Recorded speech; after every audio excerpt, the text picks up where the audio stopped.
Di jantung pegunungan Sinaloa, dari desa terpencil bernama Latuna, lahir seorang anak miskin yang tumbuh di antara ladang opium dan kekerasan.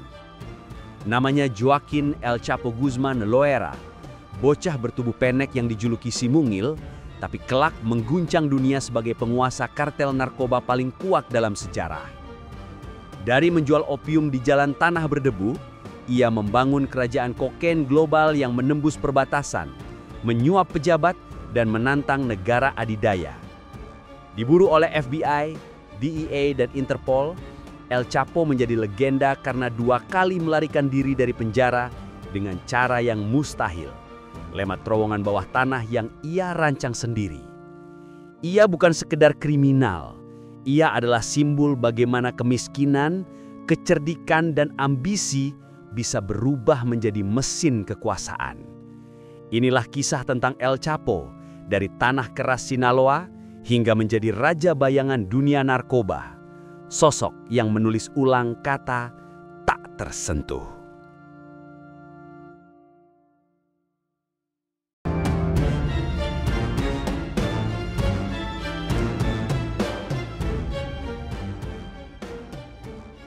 Di lereng tandus pegunungan Sierra Madre, tersembunyi sebuah desa kecil bernama Latuna, bagian dari distrik Badiraguato, Sinaloa. Disinilah, di antara kabut pegunungan dan ladang popi berwarna merah muda, seorang anak lahir yang kelak menjadi legenda gelap dunia kriminal. Joaquin Archibaldo Guzman Loera datang ke dunia pada 25 Desember 1954, meski sebagian catatan menyebut 4 April 1957, di tengah keluarga petani miskin yang bergantung pada bumi keras dan hasil tanaman terlarang untuk bertahan hidup. Ayahnya, Emilio Guzman Bustillos, dikenal sebagai petani opium yang berhasil di mata tetangga, tapi di dalam rumah, ia adalah pria pemarah dan keras. Ia memukul anak-anaknya untuk setiap kesalahan kecil. Ibunya, Maria Consuelo Loera Perez, berusaha melindungi keluarganya dengan kesabaran seorang ibu Meksiko pedesaan, tabah, diam, dan tak pernah mengeluh meski hidup di bawah bayang kemiskinan dan kekerasan. Dari ibunya, Joaquin belajar keteguhan. Dari ayahnya, ia menyerap kekejaman. Latuna bukan tempat yang mengenal hukum. Polisi jarang datang dan jika pun datang, mereka sudah dibeli. Di desa ini, menanam popi lebih berharga daripada menanam jagung, karena getahnya bisa dijual kepada penyelundup yang membawa hasil panen itu ke Amerika Serikat.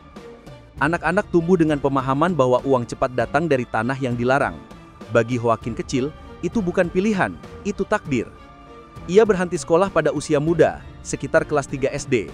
Tidak ada buku, tidak ada masa depan. Setiap pagi ia membantu ayahnya menanam dan memanen opium.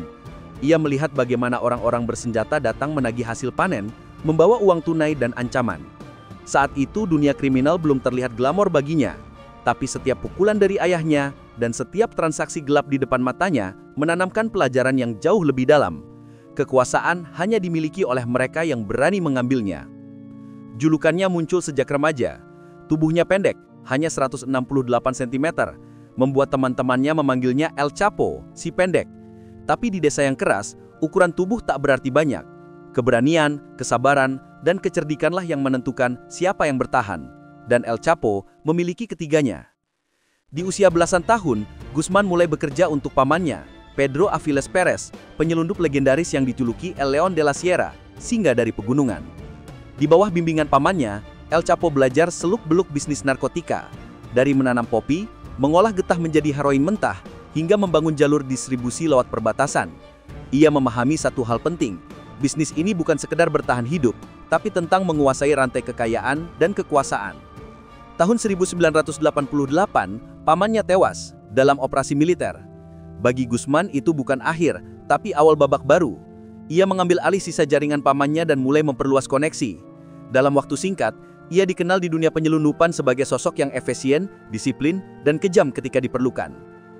Awal 1980-an, ia bergabung dengan kartel Guadalajara, organisasi besar yang dipimpin Miguel Angel Felix Gallardo, sang El Padrino. Di sana, El Chapo menemukan sekolah yang lebih besar. Ia belajar seni penyelundupan lintas negara, bagaimana membangun sistem logistik, menyuap pejabat, dan menjaga loyalitas bawahan dengan uang dan rasa takut. Tapi dunia narkoba berubah drastis setelah tahun 1985 ketika agen DEA Enrique Quiqui Camarena diculik dan dibunuh. pemerintah Amerika dan Meksiko menghancurkan kartel Guadalajara. Banyak pemimpin ditangkap atau dibunuh. Di tengah kekacauan itu, Guzman melihat peluang. Pada 1989, ia mendirikan kartel Sinaloa, merekrut saudara-saudaranya, sepupu, dan rekan lama dari Guadalajara.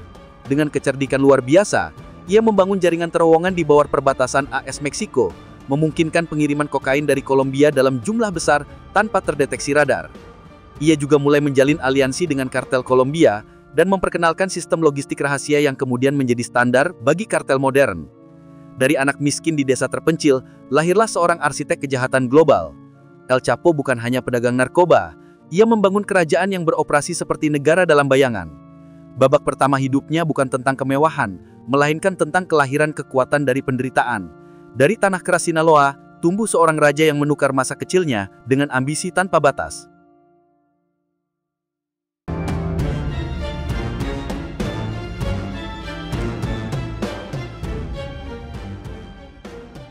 Awal dekade 2000 menjadi masa ketika nama Joaquin El Chapo Guzman Loera berubah dari legenda bayangan menjadi penguasa mutlak dunia narkotika. Setelah penangkapan Oziel Cardenas Guillean dari kartel Teluk pada 2003, Guzman dengan cepat merebut rute utama penyelundupan narkoba dari pantai Pasifik hingga perbatasan utara Meksiko. Jalur distribusi itu menjadi tulang punggung kartel Sinaloa, menjadikannya organisasi kriminal paling kuat dan terorganisir di dunia. Kartel Sinaloa tidak beroperasi seperti geng jalanan. Ia dibangun seperti struktur militer dan korporasi. Setiap wilayah memiliki komandan lapangan, operator logistik, dan kelompok eksekutor.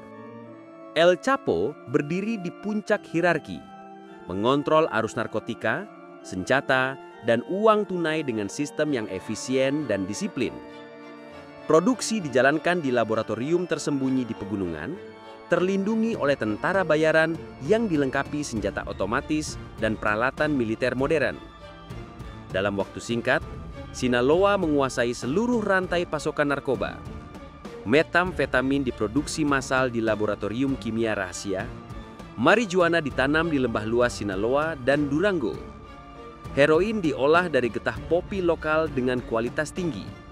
Dan kokain, komoditas paling menguntungkan, disuplai langsung dari kartel Kolombia seperti Norte del Valle, diangkut dengan pesawat kecil, kapal nelayan, dan terowongan lintas perbatasan berteknologi tinggi.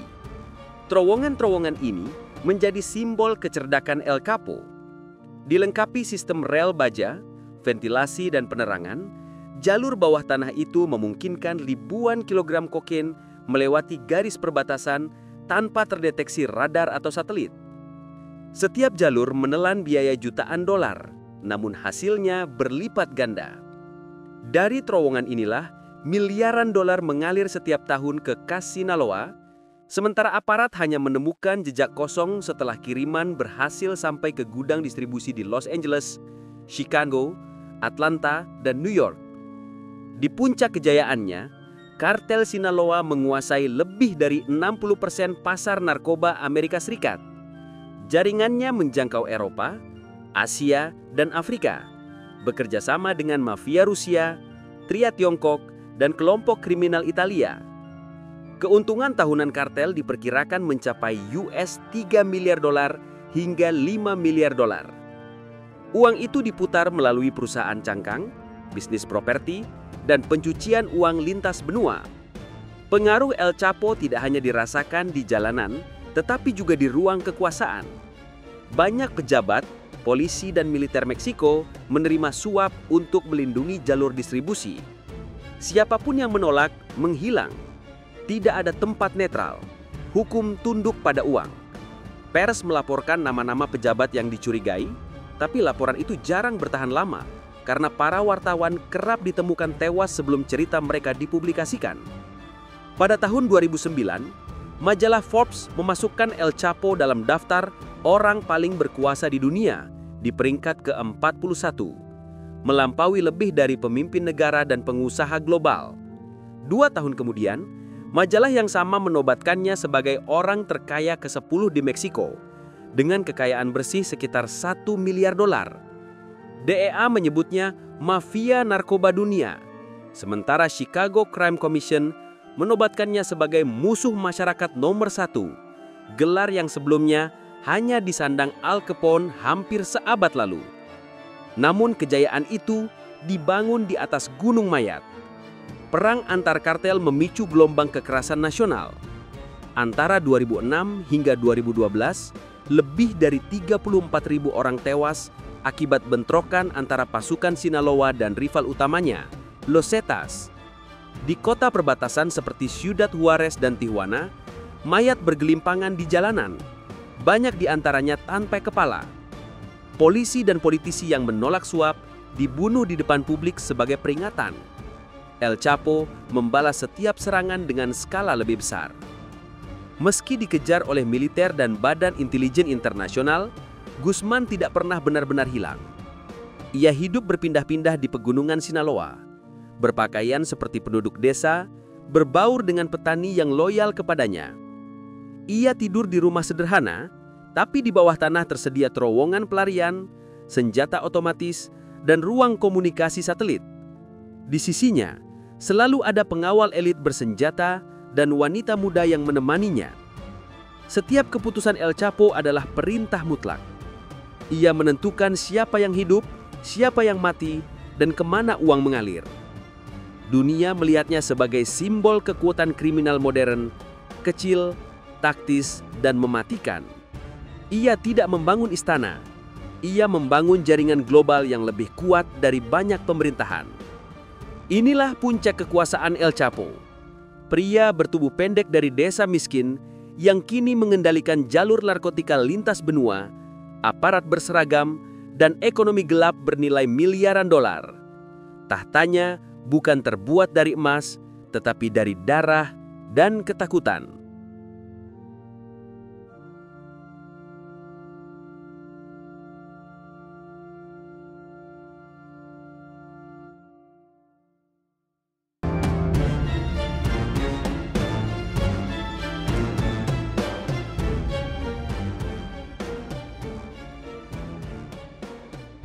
Setelah 1 dekade menjadi penguasa bayangan, El Chapo memasuki fase paling berbahaya dalam hidupnya, perburuan global. Pemerintah Meksiko di bawah tekanan Amerika Serikat mengerahkan ribuan tentara, pasukan khusus dan agen intelijen untuk satu tujuan: menangkap sang legenda hidup yang seolah tak bisa disentuh hukum. Pada tahun 1993, Guzman pertama kali ditangkap di Guatemala dan diekstradisi ke Meksiko. Ia dijatuhi hukuman 20 tahun penjara di penjara federal Puente Grande, fasilitas dengan keamanan tertinggi di negara itu. Tapi, penjara itu tak cukup kuat menahan kecerdikan El Chapo. Melalui jaringan sulap dan loyalitas orang dalam, ia mengendalikan segalanya dari balik jeruji, makanan, telepon, bahkan keputusan sipir. Tahun 2001, setelah 8 tahun mendekam, Guzman melancarkan pelarian yang menjadi legenda. Ia bersembunyi di dalam keranjang cucian dan dibawa keluar penjara oleh salah satu pekerja yang telah disuap. Dalam semalam, narapidana paling berbahaya Meksiko menghilang tanpa jejak. Berbulan-bulan kemudian, rumor muncul. El Chapo kembali ke pegunungan Sinaloa, membangun kekuatan dan melanjutkan operasinya dengan skala lebih besar. Selama 13 tahun berikutnya, Guzman menjadi bayangan yang menghantui pemerintah. Ia berpindah setiap 2 hari sekali, menggunakan rumah aman yang dihubungkan dengan terowongan pelarian dan pintu jebakan hidrolik. Setiap lokasi memiliki jalur bawah tanah menuju kanal atau saluran air, memungkinkan dia melarikan diri sebelum aparat tiba. Ia berkomunikasi dengan pengikutnya melalui radio terenkripsi dan telepon satelit, mengganti perangkat setiap kali sinyal terdeteksi. Tahun 2014, operasi besar yang dipimpin oleh Marina Armada de Mexico, Angkatan Laut Meksiko, akhirnya berhasil menelusuri lokasi persembunyian Guzman di kota Mazatlan. Ia ditangkap tanpa perlawanan di hotel sederhana bersama istri mudanya, Emma Coronel Ais Puro, dan 2 pengawal. Penangkapan itu dianggap sebagai kemenangan besar bagi pemerintah Meksiko dan Amerika Serikat. Namun, bagi El Chapo, penjara hanyalah jeda sementara. Ia dikirim ke penjara Altiplano, fasilitas dengan keamanan tertinggi di negara tersebut. Setiap langkahnya diawasi kamera, setiap kunjungan diperiksa ketat. Tapi, Guzman bukan narapidana biasa. Ia adalah arsitek pelarian. Pada 11 Juli 2015, dunia kembali dikejutkan. El Chapo melarikan diri lagi. Kali ini bukan dengan keranjang cucian, tapi melalui terowongan sepanjang 1,5 km yang digali dari dalam kamar mandinya. Terowongan itu dilengkapi ventilasi udara, lampu neon, dan rel motorized untuk kendaraan kecil yang membawanya keluar. Rancangannya begitu presisi hingga menembus langsung ke area konstruksi di luar penjara. Pelarian ini menelanjangi korupsi sistem keamanan Meksiko dan mempermalukan pemerintah di mata dunia. Selama berbulan-bulan, Guzman kembali ke pegunungan, memimpin operasi seperti sebelumnya. Tapi pelarian keduanya menarik perhatian global. DEA, FBI, Interpol, dan intelijen Meksiko bekerja sama untuk menutup ruang geraknya. Di tengah pelariannya, El Chapo membuat kesalahan fatal. Ia mengundang aktor Sean Penn dan aktris Meksiko Kate del Castillo untuk wawancara rahasia. Pertemuan itu direkam dan sinyal elektronik dari telepon mereka menjadi titik awal pelacakan baru. Tanggal 8 Januari 2016, pasukan marinir Meksiko mengepung rumah persembunyian di Los Mochis, Sinaloa. Pertempuran sengit pecah, 5 orang tewas, 6 ditangkap. El Chapo mencoba kabur lewat saluran pembuangan, tapi akhirnya tertangkap hidup-hidup. Dunia menyaksikan dengan takjub, raja narkoba terbesar di dunia akhirnya jatuh untuk terakhir kalinya. Kali ini, pemerintah Meksiko tak ingin mengambil risiko. Setelah proses hukum panjang, pada 19 Januari 2017, Guzman diekstradisi ke Amerika Serikat. Ia diadili di Pengadilan Federal Brooklyn, New York, dalam kasus terbesar dalam sejarah narkotika modern. Pengadilan menghadirkan puluhan saksi, rekaman rahasia, dan bukti keuangan yang menunjukkan operasinya global. Guzman tetap tenang, duduk rapi dengan setelan jas, sesekali tersenyum saat mendengar kesaksiannya sendiri dibacakan. Pada 17 Juli 2019, pengadilan menjatuhkan vonis, penjara seumur hidup ditambah 30 tahun dan denda $12,6 miliar. Ia dikirim ke ADX Florence, penjara super maksimum di Colorado, tempat penjahat paling berbahaya dunia, dikurung dalam isolasi 23 jam sehari. Di sanalah, di balik dinding beton setebal 2 meter, legenda El Chapo berakhir. Namun, warisan kekuasaannya tidak lenyap. Kartel Sinaloa tetap berdiri, kini dipimpin oleh anak-anaknya Ovidio, Ivan, dan Jesus Alfredo Guzman yang dikenal sebagai Los Chapitos. Mereka melanjutkan bisnis ayahnya dengan cara yang lebih modern, lebih sunyi, tapi sama mematikannya. El Chapo mungkin telah jatuh, namun namanya abadi sebagai simbol paradoks. Dari kemiskinan menuju kekuasaan absolut, dari pegunungan miskin Sinaloa ke penjara paling ketat di dunia. Ia bukan hanya pengedar narkoba, tapi potret bagaimana ambisi manusia bisa menembus batas logika, hukum, dan moralitas. Di balik jeruji, ia kini hanyalah bayangan dari dirinya sendiri. Namun di jalanan, nama El Chapo masih dibisikkan dengan rasa takut dan kekaguman sebagai sebuah legenda yang tak bisa dibunuh, bahkan oleh waktu.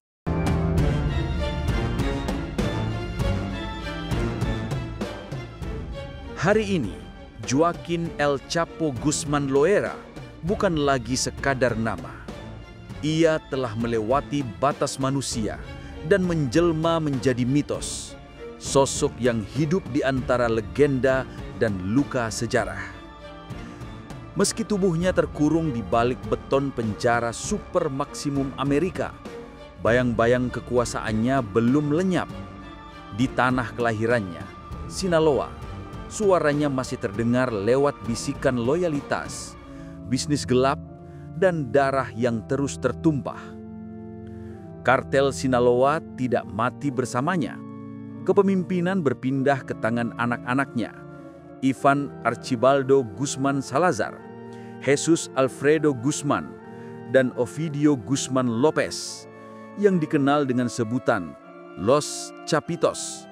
Mereka mewarisi jaringan, sumber daya, dan reputasi ayah mereka, tapi membawa kartel ke babak baru, era narkotika sintetis. Kini, fentanyl dan metamfetamin menggantikan kokain dan heroin sebagai produk utama. Zat-zat ini jauh lebih murah diproduksi, lebih kuat efeknya, dan jauh lebih mematikan. Jalur distribusi tetap sama, hanya barangnya yang berubah. Di Meksiko, pengaruh Sinaloa tetap terasa di setiap lapisan masyarakat. Politisi, polisi, dan tentara masih terjerat dalam jaring korupsi yang ditinggalkan El Chapo.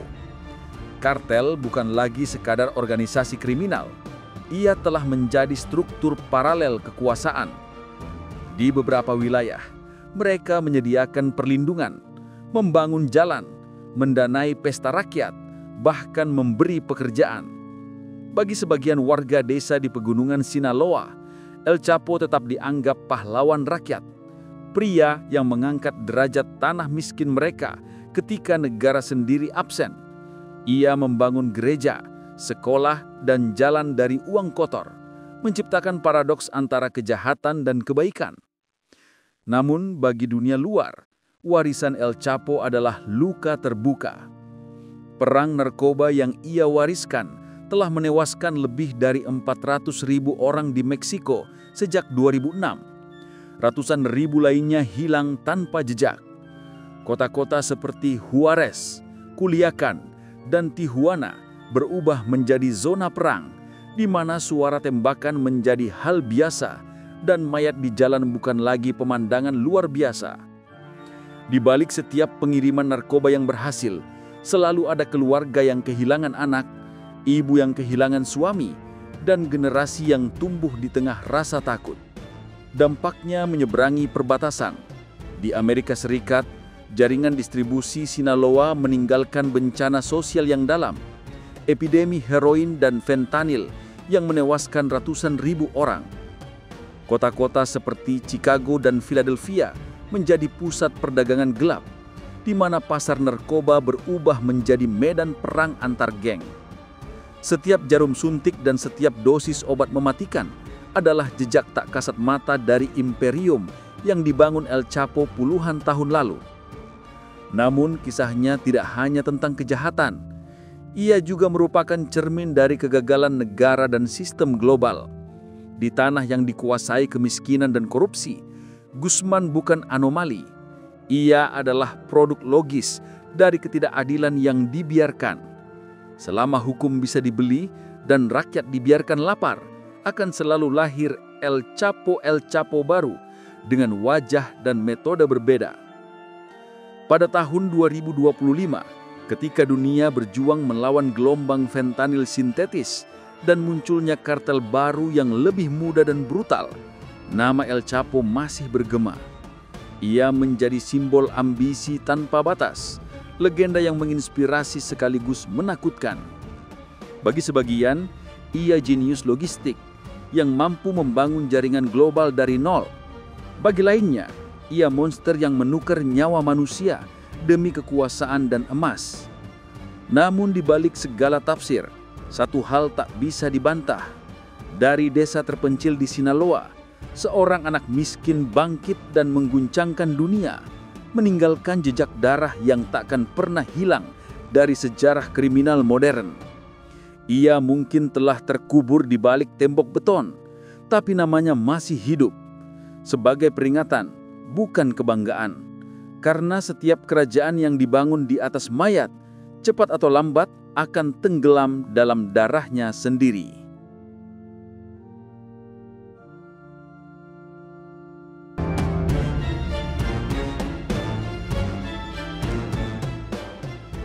Ketika Joaquin El Chapo Guzman akhirnya dijebloskan ke penjara super maksimum ADX Florence di Colorado, banyak yang mengira kekuasaan kartel Sinaloa akan runtuh.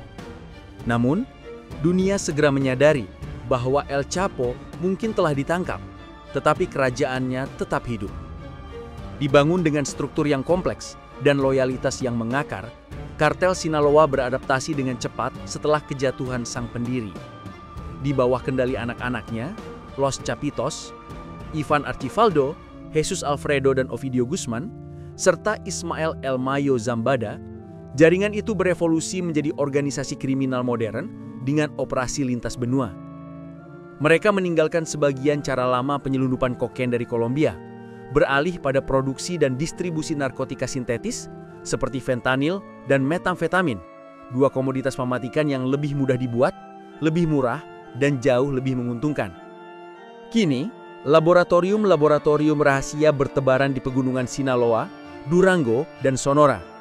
Dari sana jutaan dosis fentanyl diproduksi setiap bulan, lalu diselundupkan ke Amerika Serikat melalui terowongan bawah tanah, jalur laut, atau bahkan drone.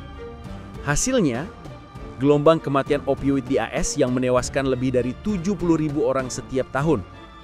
Ironisnya, sebagian besar bahan kimia mentah untuk produksi itu datang dari Cina, menunjukkan bagaimana perdagangan narkoba kini telah menjadi rantai geopolitik global yang melibatkan lebih dari sekedar Meksiko. Namun, kebangkitan kartel Sinaloa bukan tanpa cantangan.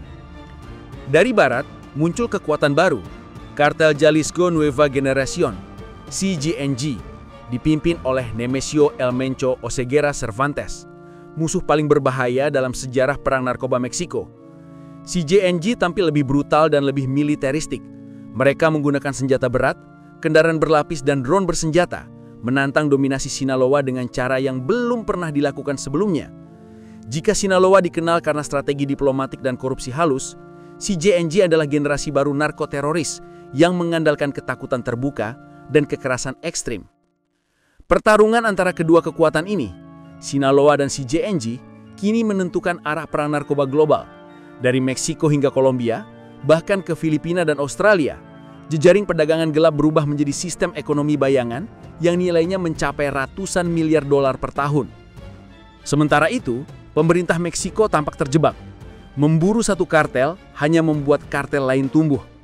Kekosongan kekuasaan menciptakan fragmentasi kriminal, di mana kelompok-kelompok kecil seperti Los Zetas, Kartel del Noreste, dan Santa Rosa de Lima saling berebut wilayah, memperluas lingkaran kekerasan tanpa akhir.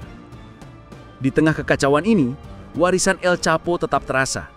Ia bukan hanya meninggalkan organisasi, tapi juga mentalitas, bahwa kekuasaan bisa dibangun dari kemiskinan dan kekerasan bisa menjadi jalan menuju kejayaan. Di Sinaloa, sebagian masyarakat masih memujanya sebagai pahlawan rakyat, sosok yang membangun sekolah, gereja dan jalan, sekaligus simbol perlawanan terhadap kemiskinan dan ketidakadilan. Tapi di mata dunia, ia tetap simbol kehancuran moral dan kemanusiaan. Kini, perang narkoba telah berevolusi. Dulu, kokain dan heroin menguasai pasar. Kini, fentanyl sintetis dan metamfetamin menjadi ancaman utama. Dulu perang ini bersifat lokal. Kini, ia telah menjadi perang global, di mana perbatasan hanyalah ilusi. Dari Asia hingga Amerika, dari pabrik kimia hingga jalanan miskin, bayangan El Chapo masih bernaung di setiap transaksi, setiap overdosis, dan setiap kematian yang terjadi karena racun yang ia wariskan. El Chapo mungkin telah hilang dari dunia bebas, tetapi dunia setelahnya masih berjalan di atas fondasi yang ia bangun. Kartel Sinaloa tetap eksis, CJNG terus berkembang, dan perang narkoba kini menjadi bagian permanen dari geopolitik modern. Warisan El Chapo bukan sekedar cerita masa lalu, ia adalah realitas yang terus berdarah hingga hari ini. Selama ketimpangan ekonomi, korupsi politik, dan permintaan pasar masih ada, dunia akan terus hidup di bawah bayang-bayangnya. Dan di antara asap, uang, dan darah, satu kebenaran tetap abadi. El Chapo telah tiada, tetapi warisannya belum berakhir.